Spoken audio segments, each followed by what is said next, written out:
Terres agricoles, filière bois, et maintenant port maritime, il semble que rien n'arrête la Chine dans son appétence à racheter tout sur son passage.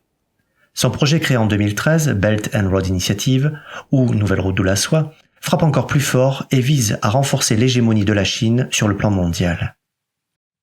Un article de 2018 de l'Express mettait déjà en évidence le rachat galopant des terres agricoles en France.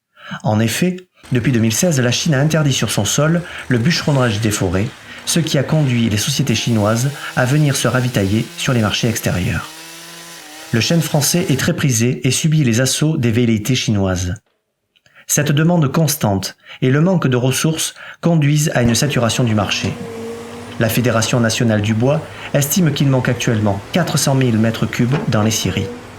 Facteur aggravant, il faut compter 60 ans pour qu'un chêne arrive à maturité. La pénurie de l'offre implique une montée des prix. Dans un système ultra-concurrentiel, l'essentiel des ventes aux enchères organisées pour la vente de bois est raflé par les Chinois qui surenchérissent systématiquement. Pour Christian Ribes, président de Bois-Lim, l'interprofession Forêt-Bois Limousin, on se retrouve dans la même situation que les pays en voie de développement.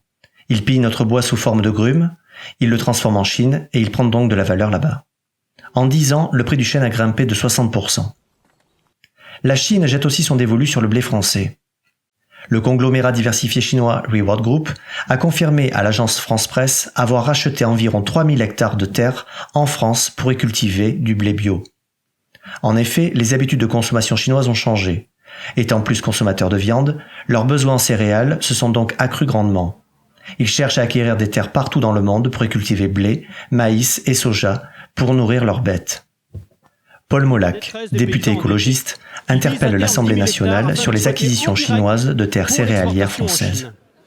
Avec son projet de nouvelle route de la soie, la Chine vise à étendre sa présence sur le continent européen. Marie Viennot, dans un article sur France Culture, montre que l'Italie ouvre une brèche en Europe en s'associant aux nouvelles routes de la soie. Ce grand projet a pour objectif d'acquérir les infrastructures européennes et africaines en investissant des milliards dans l'acquisition de ports, routes, etc. On dénombre 14 ports d'Europe avec un actionnaire chinois et ils sont majoritaires pour 6 d'entre eux. Elle insiste sur le fait qu'Américains et Européens n'ont pas les mêmes méthodes, mais ils font le constat d'une Chine qui ne respecte pas les règles du jeu de l'OMC, force à des transferts de technologie, protège ses industries stratégiques et subventionne ses entreprises d'État pour qu'elles fassent leur marché à l'étranger. Il est légitime de se poser la question de savoir quel est le plan secret de la Chine.